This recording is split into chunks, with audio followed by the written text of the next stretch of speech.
Namo tassa bhagavato arahato samma sambuddhassa. Namo tassa bhagavato arahato samma sambuddhassa. Namo tassa bhagavato arahato samma sambuddhassa. Because during the weekend we have some 3 students who have taken refuges. I just want to do a little bit of recap for the old students too. So what is the refuge means? It not just like it doesn't mean conversion religiously. It's not just means that. Of course, you are devoting yourself to practice the Dhamma, and you may start to call yourself so-called Buddhist. Yeah, Buddhist. I don't like that term myself. It's strange, eh? You have a very strange teacher. Because if it is an ist, that means it is an ism. And the Buddhist teachings, from my point of view, and actually from a lot of other scholars or practitioners, they also think that the Buddha teachings is not just a religion. It's not an ism. Yeah, and it is actually teachings that educate us, and neither is a philosophy. If it is a philosophy, then it is a scholastic thing. Yeah? And if it is an ism, that means it is only applicable, and it is only workable, and it is only applicable to those people who call themselves Buddhist. But as we all know, that the Buddhist is actually not teaching a religion. He's teaching the truth of existence. And what is the truth of existence? Is everything is impermanence. Everything arises depending on conditions. So that's why nothing has a real self in it. And because of that, if we have this idea of me, mine, and I, then we definitely will start to create so much difficulties for ourselves. And that difficulties, we can call them dukkha, or sufferings, or miseries. So that's why I feel that the Buddhist teachings are teachings to educate us so that we can convert ourselves, correct and convert ourselves. The conversion is really not from one religion to another religion. The conversion is actually a transformation. You're transforming yourself from one kind of person, one kind of personality, or one kind of person to another kind of personality, a skillful personality and a skillful person, a person with virtues, with merits, rather than a person without virtues or without merits. Okay, so that's how I see the Buddhist teachings, and as most of you have known me for some time, know that I don't usually use the word Buddhism or Buddhist. That is my point of view. But you agree, that's fine. If you don't agree, that's fine with me. It doesn't really bother me. But this is how I see the Buddhist teachings. It's really way out of the box of religion. And it's for everyone to practice. It's not just for the so-called Buddhists to practice. And what he taught us is applicable, or we are all subjected to that. Whether you believe in him, whether you take him as a teacher or not, like impermanence, dependent origination. Whether we believe in the Buddhist, whether we call ourselves a Buddhist or not, that's applicable to us, to everybody, to a Buddhist or a non-Buddhist. Okay, so our existence, even our existence, the existence of inanimate things, the existence of the nature, the mountains, the river, the earth, are all governed by what he taught, the law of cause and effect, the law of impermanence. Whether you believe in him religiously or not, it really doesn't matter. You will be governed by that anyway. Yeah. So the refuge is. So when we take refuge, that means we commit ourselves to take the Buddha as our teacher, even though he has gone, he's passed. He was born 2,600 years ago. And this teacher, what does he have? So, for example, when we look at the Buddha statue, or this Bodhisattva statue, what does he represent? What does the statue represent? It represents compassion, it represents wisdom. So each figure or each statue actually represents different kind of qualities. Okay, so with Sakyamuni Buddha, it means that it represents so much determination, perseverance, and virtues, merits, and of course compassion and wisdom, and ultimate freedom.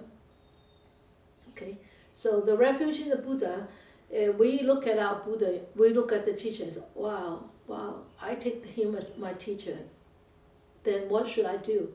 Oh, I rely totally on him, though he come and save me, or he come and help me when I'm in deep water. No. We rely on him to his teachings, so that we cultivate, we practice, and we develop the similar qualities to what my teacher has. Okay, so we are on the path of developing in compassion and wisdom, not the other way around. All right. So the Dhamma is the truth pertaining to our existence, or there is a lot of definition to the word Dhamma.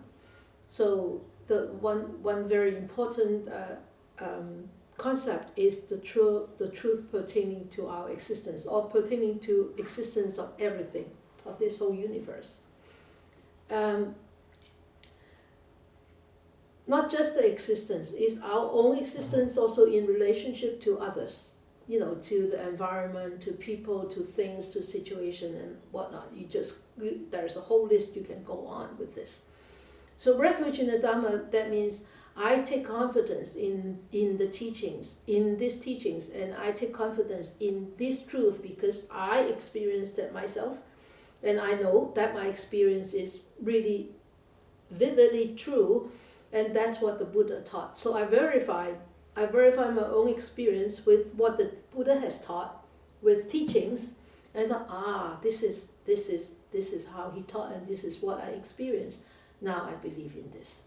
Not just that, because the Buddha says so, I believe in it. The elder says so, I believe in it. And Sifu says so, I believe in it. No, that will be blind faith. For example, in a situation, and you think that, I really should do this. If I do this, it will bring benefit to others. It will bring benefit to the whole situation. Then, no matter whether that you may be creating a little bit of chaos in the midst of everything, but because the intention behind is for the benefits of the whole situation, for people, for whatever, you just do it. Otherwise, oh no, I can't do it because I'm a little small potato here. I can't do it because I will be, creating so much chaos, and everybody will be pointing fingers at me. Then there will become that is a blind faith. I can't do it because I don't belong here. I can't do it because I'm not the supervisor here. I can't do it because but if you missed out the part that is the most important, is the benefits to the whole situation, benefits to whatever that is happening in that particular moment.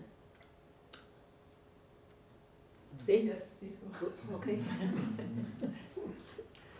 I'm not pointing it to him, to her, but because we brought up we brought up a conversation yesterday on the way to Fort Mountain that that's how I explained to her how we look at situations. Okay, and the refuge in the Sangha is the monastic community. So Sangha in the old days, the Sangha mean monastic community, but it's I guess it's the 21st century.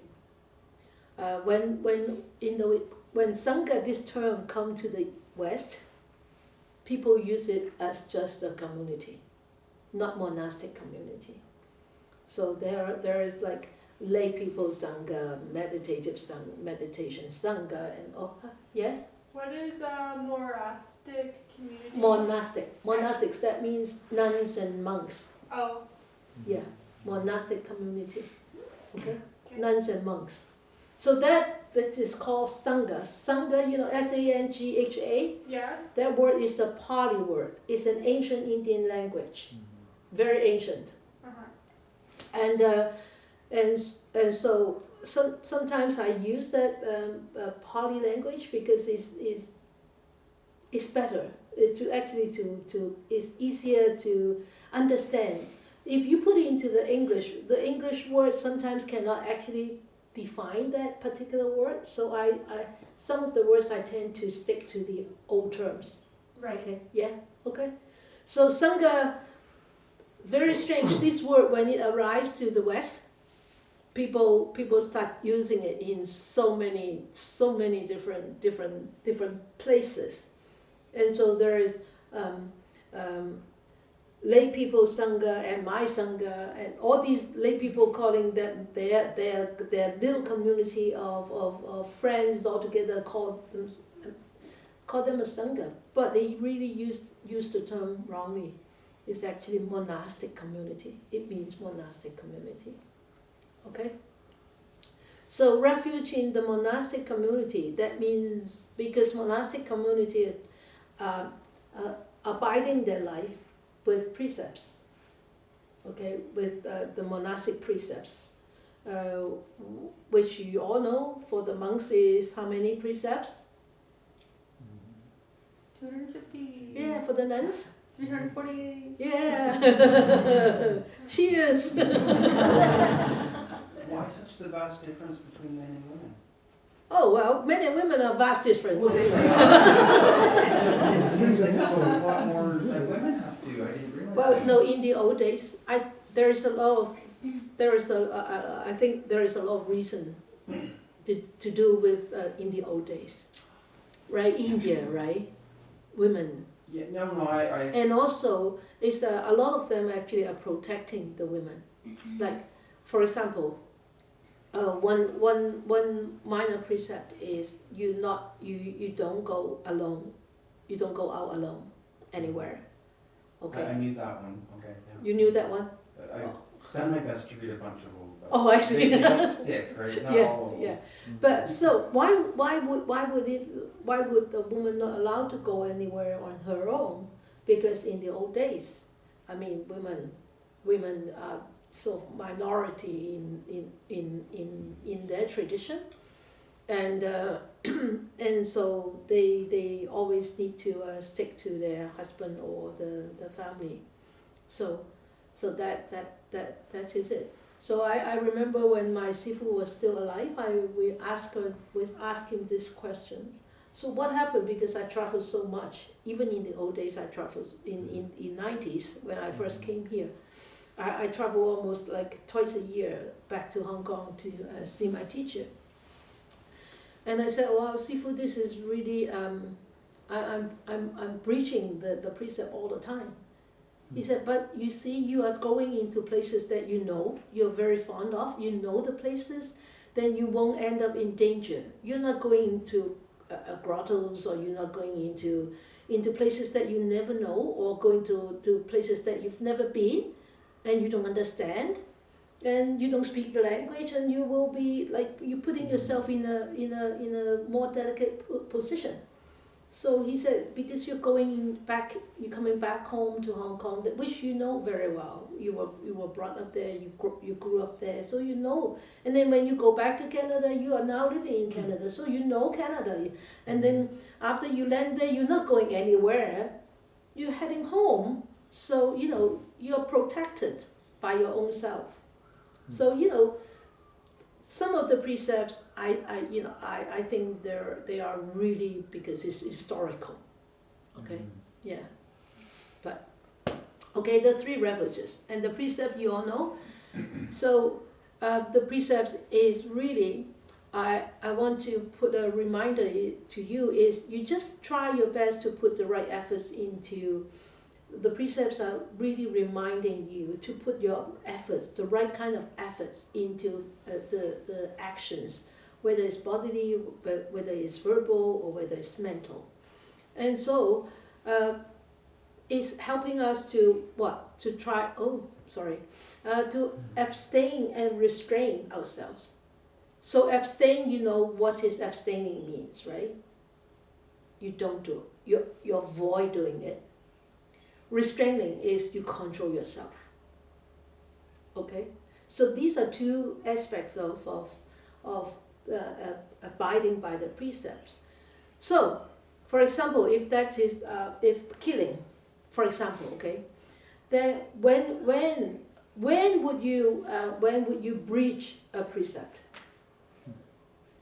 You know that it is a living being. And there is an intention to kill, and you take actions to kill, and then you have killed. So there are 4 aspects to this. Then you have breached that precept. That's why I said to you on Sunday, those people, the 3 of you have taken precepts. If you think that you're on the verge of breaking the precepts, and if you get that one moment of clarity, and you still get one moment, and make sure you call me, Sifu, I am ready to break one precept. Can I let that go? Let that precept go. The very easy precept to break. What do you think? Which one is the easiest for you? Is verbal. What about you? Verbal too. Verbal. Yeah. Accidentally killing. That's accidentally is not intentionally. Remember.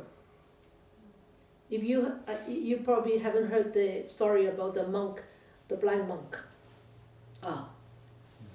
The blind monk who already attained arahant, okay, and after the summer retreat, he went back. They all went back to pay respect to the Buddha, and because they got there late, so the Buddha was in meditation, so they waited until the next morning. Then that evening, this blind monk went around the monastery and walk in meditation, because he was blind, so he wouldn't know what was on the ground, right? So he killed a lot of insects or worms or whatever, and the other one group of monks saw him doing that. So next morning, when they went to actually pay respect to the Buddha, the group of monks said, he killed a lot of insects, he killed a lot of worms last night by walking around the monastery. And the Buddha asked the monks, did you see him intentionally kill? What do you think the answer would be? No. And the Buddha said, an arhat, an enlightened monastic, will never intentionally kill. Okay? Mm-hmm. So if you accidentally kill, you don't have to bear the consequences. But that doesn't mean that you are excused from being careful. You have to be mindful when you walk, when you do your garden work. You have to be mindful, you have to be careful. But if really it happened, then it's not your fault. Okay? Dana? Jeremy before was like eating meat when he was offered meat. Does it change now with the precept? I'm not sure. Are you going to be? You're going to be vegetarian, aren't you? Well, I am a vegetarian he's a now, but vegetarian. when I go out to somebody's house and they're eating supper Yeah. and it's their meal, if they offer it to me, I'll eat what they offer. So, and that was one of the questions I'd asked Eva about it, because now that I've taken the precept, I actually wanted to know the answer to the same question. That's very good, Dana. You ask questions on behalf of him. Well, if I were you, I would just tell them, I'm a vegetarian now. That's what you did, Laurie, right? I think she took the precepts 2 years ago. 3. 3 years now, wow. And she's just, what did you do? You just tell your friends. Yeah, very first weekend after I took the precepts, I got invited up for dinner, and I told them I was a vegetarian, and then they served a great big, huge spread of prawns and seafood. They said, well, vegetarians eat seafood. It was very embarrassing. Yeah. So they won't get offended. I remember when I became a vegetarian 35 years ago. In those days, not many people were vegetarians in those days, in the 80s, right? I was one of the rare ones. Anyway, my friends always offer me chicken because that was my food. Days in, days out. Always, can we bring you to dinner? We can have fried chicken. I said, no. Can we go and have some chicken? No, sorry. And he said, you're weird. I said, yeah. Yeah, I'm weird. And so they invited me, and I declined a couple of times. They don't invite me anymore. When they invite me, or I invite them, then I took them out to vegetarian restaurants. And just the same with the family. And the family did not, it was difficult for them to accept it in the beginning. Then I started to make wonderful, tasty dishes to them. Wow, is this vegetarian? I said, yeah, isn't it nice? So, just with a little bit of art of speaking. Little bit of art of speaking. Don't say, oh, I'm a vegetarian, I can't eat your meat. That is not right. Don't do that. Oh, don't do that. With the art of speaking, you say, oh, thank you, but I'm a vegetarian now. Okay. People will understand. Yeah, Liz. So I was talking with my friend about taking precepts, and I told her that about the first one. Yeah. And I have lots of shoes. And her first question was, what about wearing Shoes. Well, those are from the old days. Yes. You don't want to throw them out, right? Right. So when you buy shoes again, probably you don't need to buy any more shoes. If you have many shoes. I've got lots of shoes.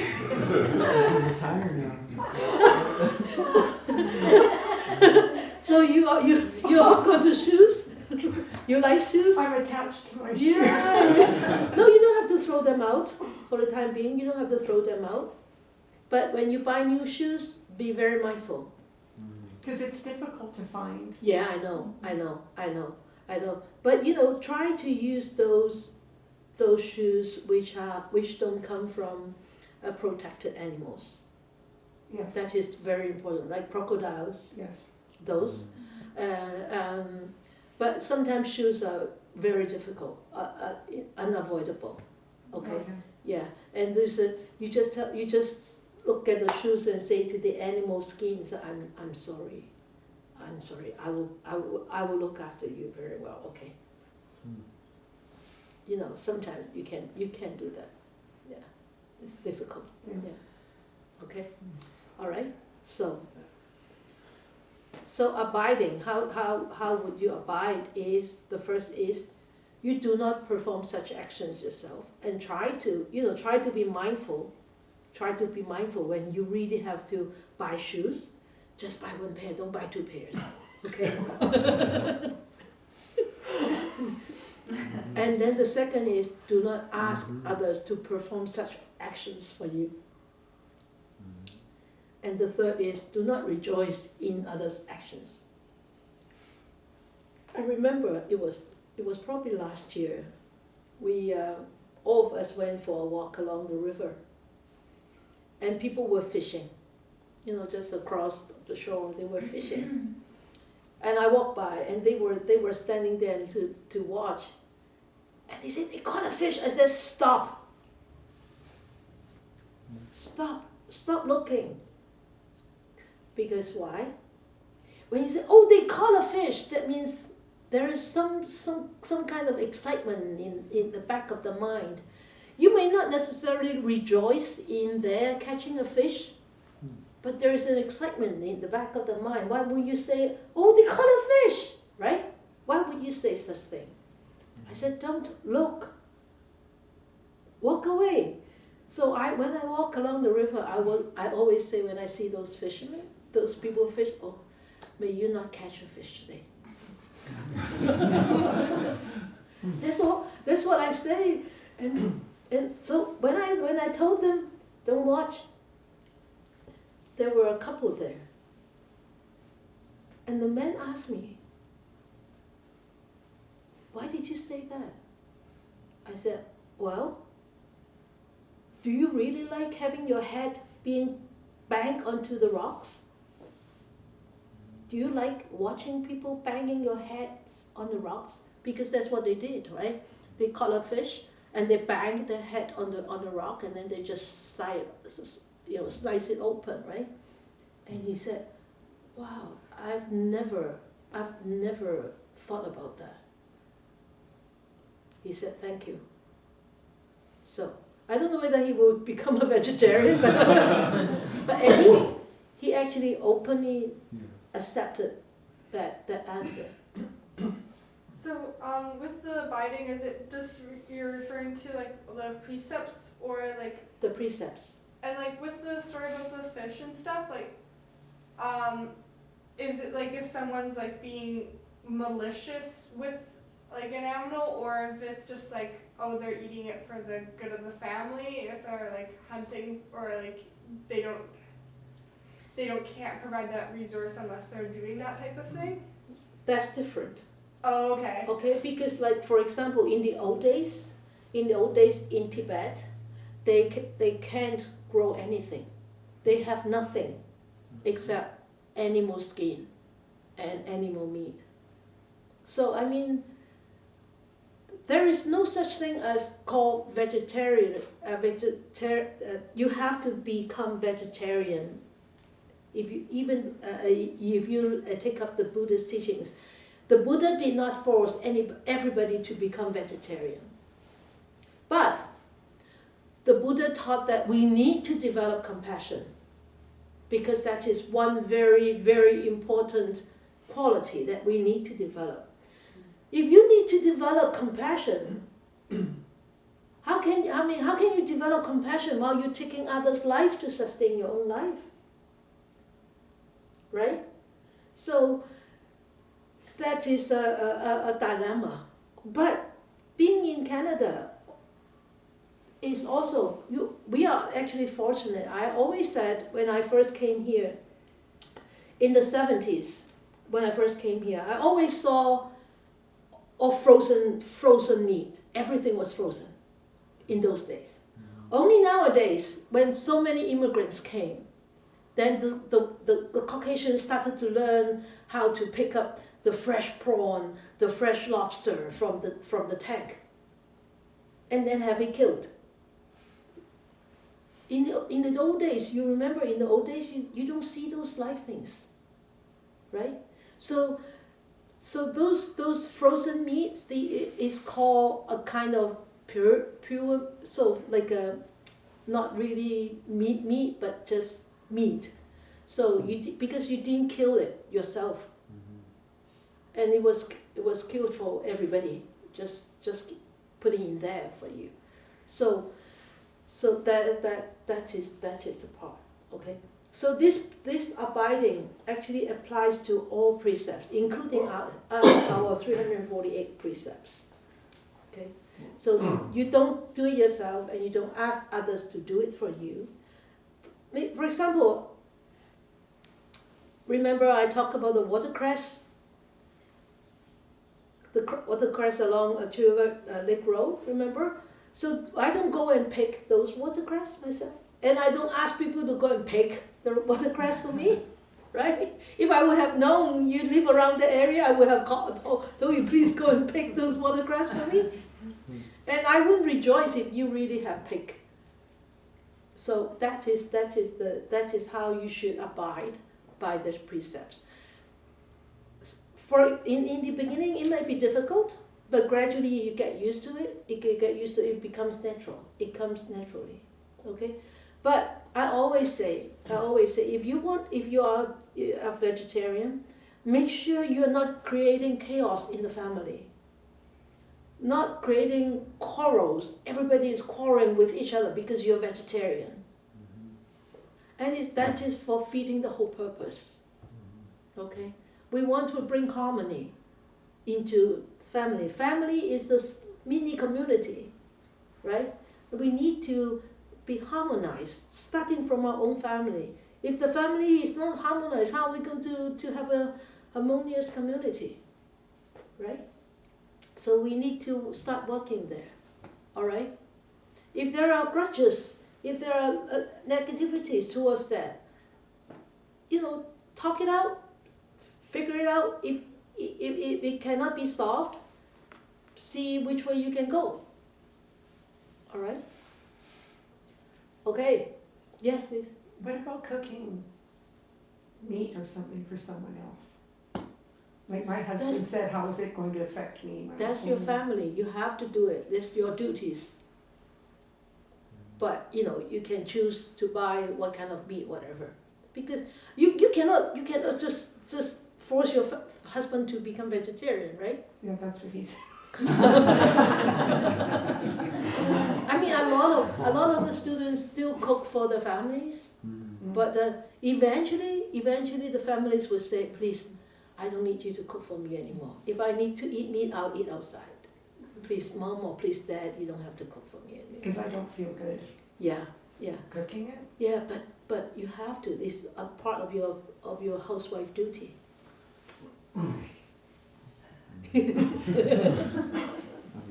But I'm sure your husband, sooner or later, he will tell you, please don't cook for me anymore. I'll eat it somewhere else. Yeah. It really comes from you. When I was a vegetarian, the whole family was, just a couple of siblings were very receptive, but the others really didn't understand. But I cook for them, and when I went out to eat with them, they did not order any vegetarian meal for me. That's okay. I just eat the vegetables. I did not complain. I did not say anything. And eventually, whenever they go out with me, they will order. They will either go to a vegetarian restaurant or they will order a couple of dishes for me. So make sure you don't make that a scene. You don't make that you are very important, so everybody have to please my vegetarianism. No, you don't do that, okay? Try to be humble. These days there's lots of vegetarian meats that are very close to meat. Yeah. That taste almost identical. It's absolutely amazing. Yeah. But I don't like those it's all things. soy products and stuff like that. Yeah. But you see, meat eaters don't like the imitated meat. They don't like the imitated meat, right? Okay? All right? Okay, so we come back to the book now. You have any questions about these two? Because I ever said that, it would be nice if I talk about the precepts, the preaching of the precepts. Yes? The one other question I did have was if a person made an honest mistake, and the example I used actually was the night before I talked to you, but I bought a beet crust vegetable pizza, but it turns out when I got home there was tiny little bits of ham all over it. Okay. So I cooked it instead of wasting it, Yeah. and I did eat it, Uh-huh. right? So I'm just wondering, is that, Okay, that sense of, I'm going to share with you a story. I have so many stories to tell. Okay. My teacher, okay, your grand teacher, okay. He went in the 70s. He was in China teaching. One night he got to Shanghai, very late, like 8 or 9 o'clock at night, very cold. And he and the attendant, who was a householder man, they haven't eaten for the whole day. And in the old days, the traveling was not so easy and so smooth, right? So they wanted to get something to eat. But in the old days, China, all the restaurants are, what do you call that? Like run by governments, run by the country. So there's no private business. So they close at 5 o'clock, they close at 5 o'clock. Everything closed at 5 o'clock or 6 o'clock. No more food after that time. So the householder student went knocking on each restaurant, and nobody would open the door at 9 o'clock at night. Eventually they got one to open. And the student said to the vendor, and said, "We are very hungry. We have been traveling. Me and my sifu have been traveling. Do you think you can make us a bowl of noodle?" You know, China has been really closed in for a long time. And they haven't seen a monk for a long time. They don't know what a monk is look like. Especially in the 70s, after the Cultural Revolution, okay? So the owner of the shop, the person who opened up the door really cooked a big bowl of noodles for them, big bowl of hot noodles, 2 bowls. So they sat down and ate, feeling very contented. So they ate and ate and ate. And then on the bottom, they found some pork. So there was maybe a pork soup, a stock with pork. And the student said to the man, we are Buddhists and my sifu is a monk, and you put pork into our bowl and you're breaking our precept, blah, blah, blah, blah, blah. All those things. And my sifu said to him, "You sit down, you pay, and sit down." And after that, he came back and he told this story. He said, "I told them, we are eating the noodle because we were hungry. We are not eating the noodles for the sake of the pork." You know what I mean? We are not eating the noodle for the sake of eating pork. We are eating the noodle because we are hungry. If you can, just pick out the ham and go and feed the birds. If you can't, then eat it and don't feel bad about it. All right? Okay? These are all very trivial things. I mean, it's not big deal, but it can, if you can avoid it, avoid. If you can't, then what can you do? Because when I travel, sometimes, my bowl of food would have like garlic, onion, and meat in it, because we don't eat garlic and onion also, right? So what can we do? We just pick them out and put it on the side, because I'm not eating for the sake of eating garlic. Okay? All right? Yeah? Why would onion and garlic be not able to eat? That's a good question. Well, it's only for monastics and for people who taken the Bodhisattva vows. Garlic and onion belongs to a class of vegetable. We call the 5 classes, the 5 vegetables: garlic, onion, leeks, chives, and one other was the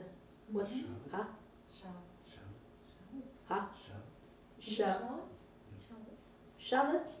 No, it's a herb. It's an Indian herb. Oh, cilantro? No. It's not. There's none of that nowadays. Asafoetida or something. Yeah, something like that. Asafoetida. The asafoetida, yeah. Right. We don't have that here. I do. But I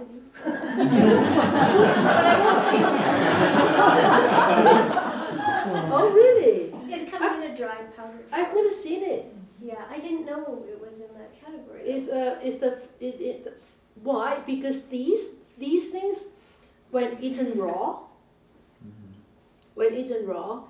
it will actually have some kind of secretion that stimulates a lot of emotions, anger, irritations, emotions. If eaten cooked, it stimulates a lot of lust. Okay, so for us monastics, we have to abstain from it, and for actually meditators, a lot of meditators, if they really pay attention to their food, they will find out. They will find out when they eat those stuff, they really affects their meditation. Yeah. Okay. Don't be shocked. I'm not asking you to abstain from it. Okay. With the garlic though, like my grandpa, he used to eat quite a bit of it because he said it helps the body quite a bit. But I'm not sure like with stuff that if it doesn't, or if it was just something that he might have believed. There is actually a lot of this kind of people who, for their health, they say, oh, garlic pills and garlic what and garlic what.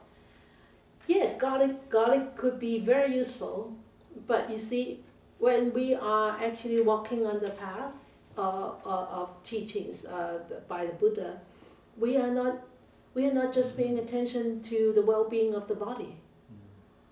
We need to think about the well-being of our mind.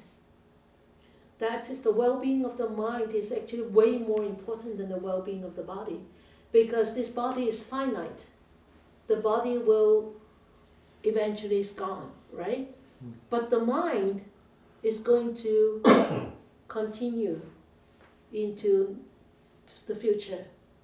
The consciousness is going to continue into the future. So we pay more attention to the well-being of the mind than to the well-being of the body. It doesn't mean that we don't look after our body. No. We treasure our body because we need this body to practice. Right? Okay. Yeah. If the body is not well, how can we practice, right? So we need, but we also don't go overboard to look after this body. So, this vitamin is good. Okay, I dumped thousands into it. Oh, this is good. Oh, keep drinking it. No. It's not necessarily helpful to you. It may be helpful to others. It's not necessarily be helpful to you. You don't have to be crazily over on those things for the body. All you need is just eat good, healthy food. Do exercise. But look after the mind. So I do have a question on that as well. Like, say for example, if you, or not yourself, but like if knowing what you said about it, does that mean like maybe changing it sometimes from like a larger amount to a smaller quantity to help your mindfulness? Yeah. I have had one student who was a PhD, a postdoctorate student in Chicago, and she was crying one day during the meditation retreat to me, crying. I said, "What's going on with you?" She says, "Nothing." I said, "Something is wrong. Is nothing wrong with your meditation? Is something wrong with the family?" She said, "Oh, my husband is so abusive. But he's a meditator. But he's so abusive. He's so angry." I said, "Well, what does he do? He's a postdoctorate person too, doing, very, very educated. Both of them are doing their postdoc." And I said, "How abusive?" Oh, she said, "Oh, he scolded me all the time. Sometimes he pulled my hair. Sometimes he just pushed me, and he was constantly angry." I said, "He may have a lot of stress with work." She said, no, he's very good at work. He's very good with everybody else but me. But he loves me. I said, wow, that's very contradictory. Right? Then I said, but because they are of Indian descent, descent. I asked her, I said, do you eat a lot of garlic, fresh garlic, raw garlic? She said, oh, that's the first thing he eats when he comes home. Half a bowl.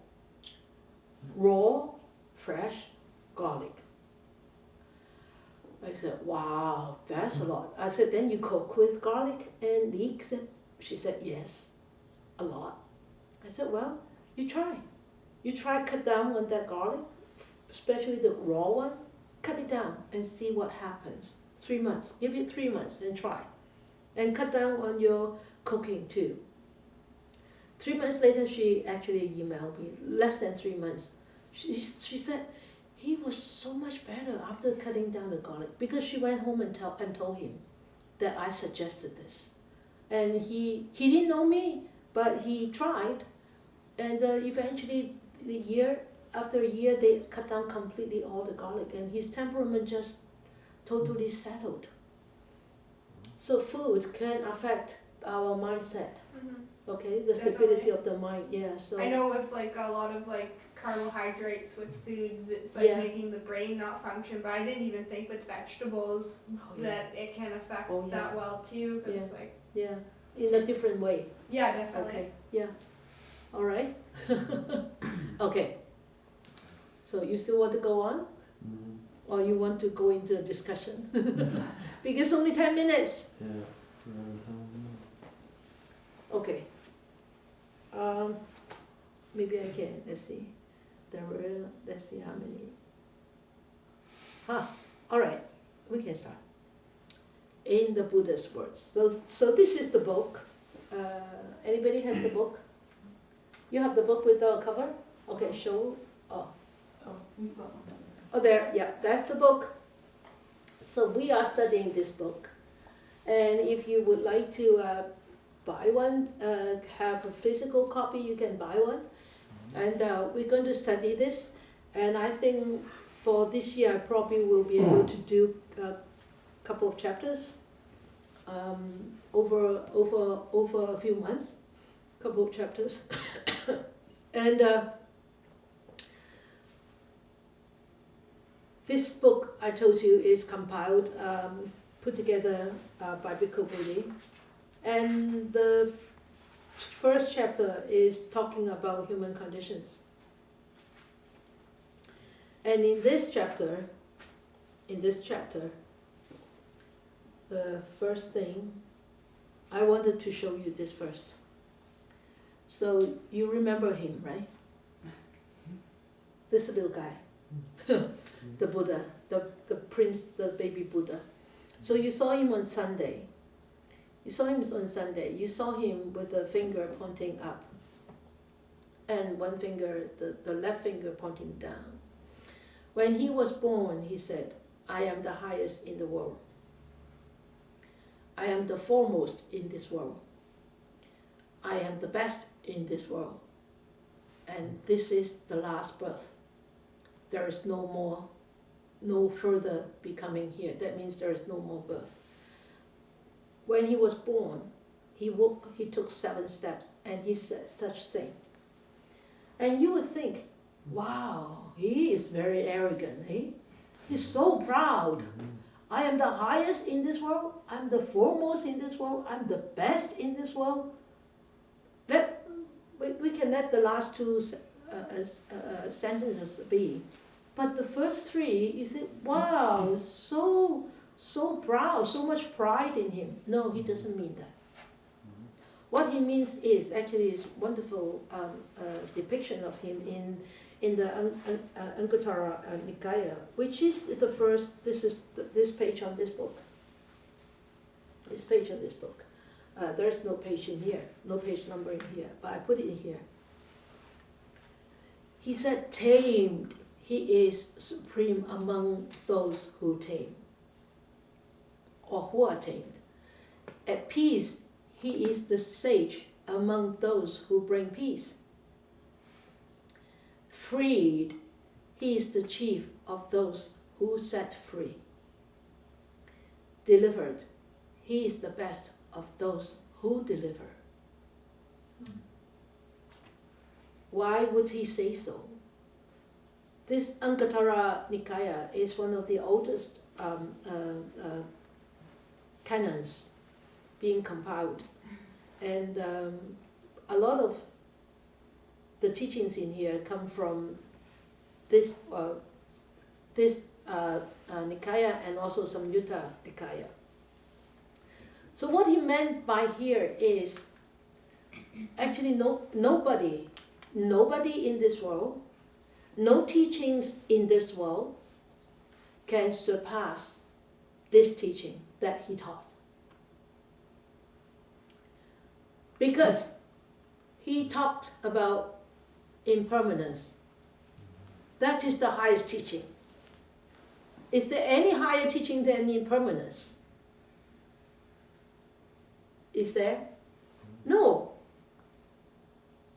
So he taught about dependent origination. Everything arises depending on conditions and passes depending on conditions. And this dependent origination, that's the highest of how we come about and how we go. Is there anything that surpasses this one? It's impossible. And what he taught us is he wanted us to be free. He wanted us to attain the ultimate freedom, those complete total liberation from our sufferings, and be happy and be truly peaceful. Is there any teachings that can surpass this teaching? Total deliverance, not dependent on anybody.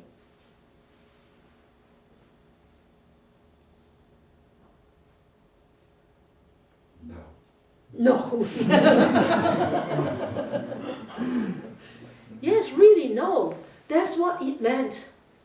It doesn't mean that, oh, I am the most authoritative person in this world, you all have to listen to me. No, he didn't say that, no. He said that my teachings, these teachings, is supreme.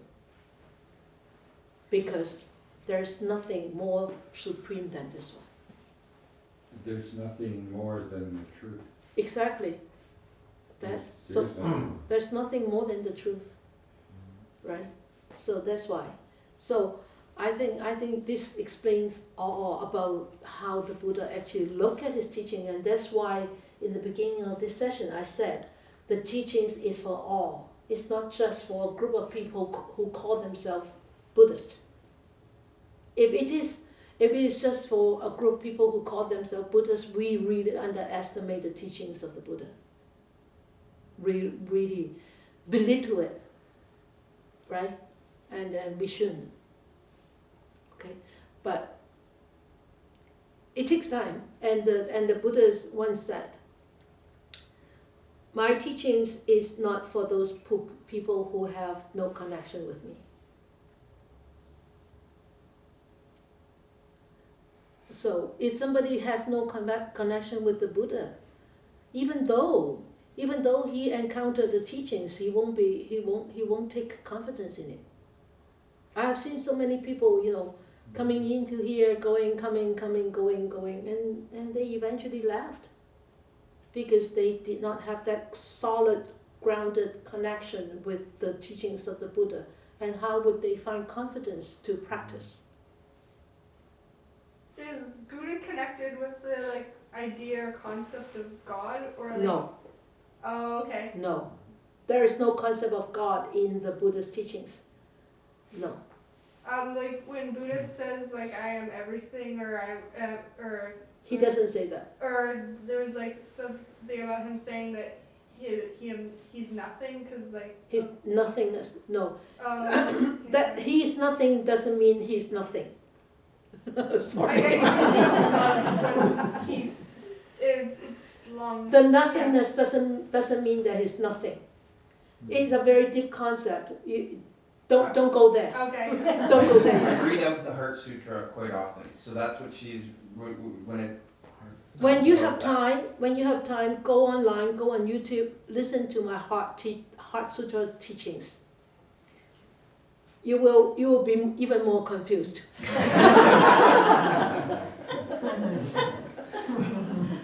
That's why I go back to this basic teaching because of a few new people. That's why I go back to the fundamental, not fundamental, but fundamental foundations. And this is actually very, very important in order to go further to understand that no self concept. So, yes, Paul? Personally, the practice is just as important or more important than any theory. You need the theoretical part, but you need the experience of the practice to totally understand.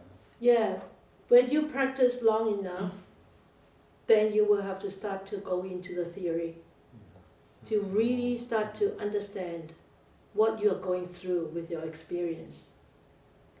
Otherwise, you're just sitting there, just experiencing all the breath, the feelings and all that.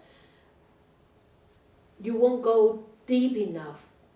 The theory and the practice have to go together, hand in hand, like two wings to the bird. In the beginning, if you just jump into theory, you become too scholastic. Okay? But in the beginning, you need to actually start practice. Practice a little bit more, and then you go into the fundamentals, the simple stuff first. And then you understand more, then you go into deeper and deeper. Then you will gradually also, I experienced this. This is what the Buddha taught. Oh, I experienced this. This is what he taught in such a book, in such a sutta. Okay, so they go hand in hand. So dedication of merits.